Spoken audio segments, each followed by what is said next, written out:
So I'm going to do a couple of things I don't normally do. But most importantly, I'm going to tell a little bit about my Uncle John. And if anybody knows anything about my Uncle John, or has heard my stories about my Uncle John, it may concern you that I'm gonna tell you to take a little bit of Uncle John advice. See, my dad told me a story of my Uncle John back, I don't know, 30, 40 years ago. They're driving along, and Uncle John just suddenly looks over at his brother and he says, Char, you see those lines there on the road? Do you know what they mean? And my dad said, well, yeah.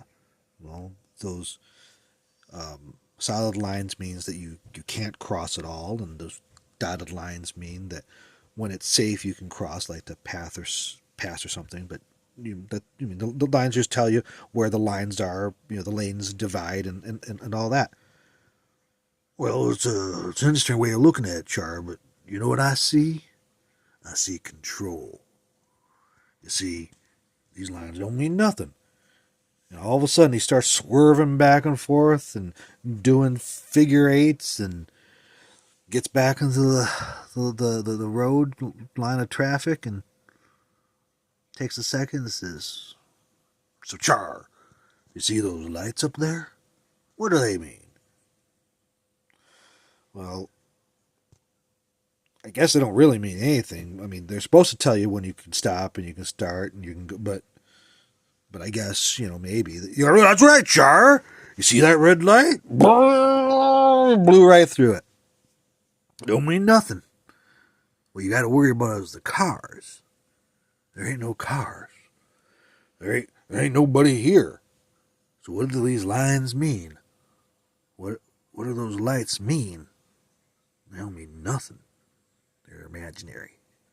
They're just for show.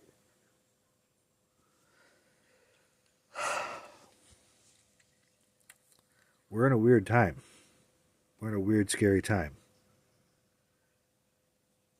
I don't know how we're gonna fix it. But we're in a weird time because the richest man on earth is just picking us up like we're a snow globe and shaking us around and saying, There ain't nothing you can do. And I don't know that he's wrong. Like, everybody keeps scrambling. Well, we gotta do these strongly worded letters, and we gotta file these. No.